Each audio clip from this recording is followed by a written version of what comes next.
Just come now to help me find you out. We're keeping devils down, sleeping sound. Well, ladies and gentlemen, this is the DAC, bringing you the third episode of the series on subjectivity and objectivity. What a mess. So, now, about relativism. Okay, when people talk about objective morality, they often use the term relative rather than subjective. However, they typically treat these two as identical. When I say that morality is relative, I mean that it is subjective. This is a strange definition of relative. Take a look at the following statements. 1. The Earth orbits the Sun at an average distance of 93 million miles. 2. John is taller than Sally. 3. 5 is bigger than 3. 4. P implies Q. 5. I live in Colorado. All of these statements take one thing and describes how it stands relative to something else. The first describes the motion of the Earth relative to the Sun. The second describes John's height relative to Susan's. All of these statements support relativism about the subject the statement is about. Yet, we are hardly justified in saying that astronomy, biology, math, logic, and geography are fields of study that lack objectivity. If any of these statements were to appear in a scientific journal or presented paper, the person who protested, "This paper can be dismissed because these claims are all relative," would rightfully be laughed out of the room. Relativism does not imply subjectivism. Most objective statements are statements describing how one thing stands in relationship to another, nearer to or further from, larger or smaller, heavier or lighter, bolder, fatter, richer, poorer, better, or worse. As a corollary to this, some people like to argue that subjective value claims cannot appear in any objective scientific research, or it would lose its objectivity. Yet, the whole purpose of a scientific paper is to make a value judgment, to report how one theory is better than its competitors. If better cannot be objective, then no defense of any theory in any field of science can be objective. Relationships, relative states, are objective. They exist as a matter of fact. It is perfectly acceptable for any science to include the study of relevant relationships. Subjectivism. Those who defend moral relativism actually tend to be most interested in discussing a particular type of relationship. Relationships between objects of evaluation and psychological states. The claim is that morality is relative in the sense that there is a psychological state, a belief or a desire, or some other type of propositional attitude essential to that relationship. This is the type of relativism that can be called subjectivism. There are three things to be said about this form of subjectivism, or I should say relativism, this form of relativism, which is subjectivism. A. Subjective statements are objective. First, they are as objective as any other type of relationship. An individual's psychological state are as much a part of him as his white blood cell count, for example. Let's go ahead and distinguish relationships to white blood cell count from other types of relationships. We will call these relationships lymphobjective. Lymphobjectivity would not represent a different type of truth, something that is in any way qualitatively different from non-lymphobjective relationships. The objective truth of these relationships does not change just because we give them a new name. Neither is the case that statements about relationships to mental states describe an alternative type of reality. These statements also describe objective real-world relationships, regardless of what we call them. B. Subjective claims need not be about me. Second, relationships between things in the world and my psychological states are not the only relationships between things in the world and psychological states that exist. My desires are only a small part of the desires that exist. Why do I bring this up? Because many people who defend subjectivism state that the only thing that a person can talk about when they use terms like good or bad are their own psychological states, how things affect them. If I say that capital punishment is wrong, I have to be saying that I do not like capital punishment.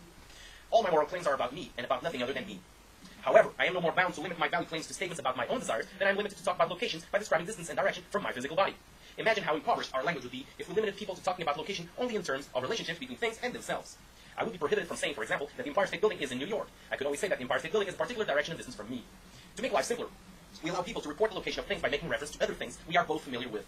I can tell whether I want that the remote to the TV is on the table, knowing that it will help her find the remote, because she knows where the table is.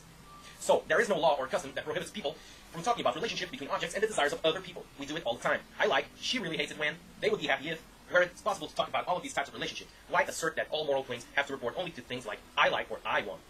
C. Cultural differences do not prove subjectivism. These differences in attitudes across time and across cultures do not prove that moral values are subjective.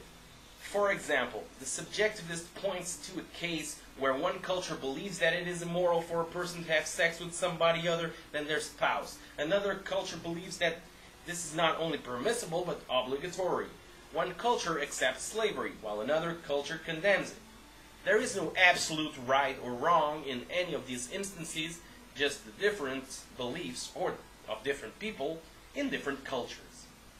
We can do the same thing with science. We can look at, for example, ancient Greek science and compare it to modern science. Yet nobody argues from this that science is subjective.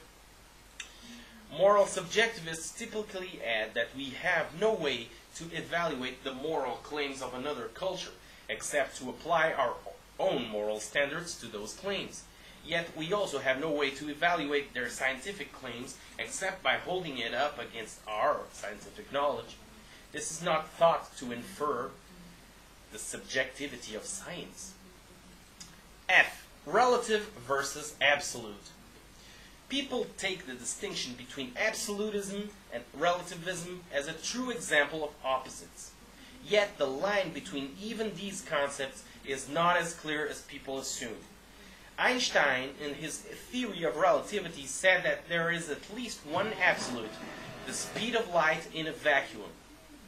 Many qualities once thought to be fixed, such as mass and length, turn out to change as an object approaches the speed of light. Therefore, Einstein said that mass and length are relative. It is strange, I think, how Einstein was able to present a theory of relativity without raising even the slightest hint of concern that he was making physics less objective. More to the point, Einstein's statements about the speed of light does not describe a true absolute. Note that Einstein was talking about the speed of light in a freaking vacuum.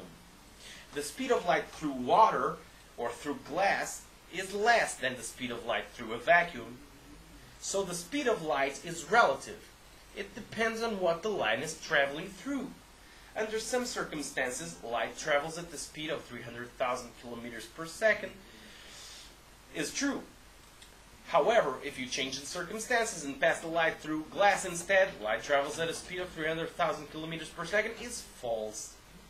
So we have a claim that is both at the same time relative and absolute. We have the possibility of absolute relationships. If we can allow relationships to be absolute, then the same principle can be applied to other relationships. Mount Everest was taller than K2 in 1995. Is an absolute. Certain geological events may conspire to change the relative height of the mountains at some time in the future. However, for all people, past, present, and future, for all time, until the end of time, it will remain true that Mount Everest was taller than K2 in 1995. The boundary between what is absolute and what is relative does not seem to be easy to find, as many who debate moral absolutism or relativism seem to suggest. G. The point of this exercise. The point has been to bring to the foreground some of the relevant facts concerning the concepts of objective, subjective, relative, and absolute. Many people make assumptions when these concepts are used in moral discussions that are false. These false assumptions routinely find themselves into the debate and do nothing but obscure the facts of the matter. It is important to see these assumptions and to recognize the degrees to which they get in the way. Because of these assumptions, it is extremely likely that two people can argue past each other and not even be talking about the same thing. Like one person shouting, "I live on Objectivist Street," and the other shouting back, "No, I do not, you idiot, I live on Subjectivist Avenue." The debate heads nowhere. This is the situation that the vast majority of people who debate the objectivity of ethics find themselves in. They would benefit, I think, from a clearer set of distinctions. And those sets of distinctions I will provide to you in the next episode of this series. I hope you enjoyed it. If you do, as always, be so kind as to show your appreciation by hitting the yellow subscribe button. See you there. Ciao.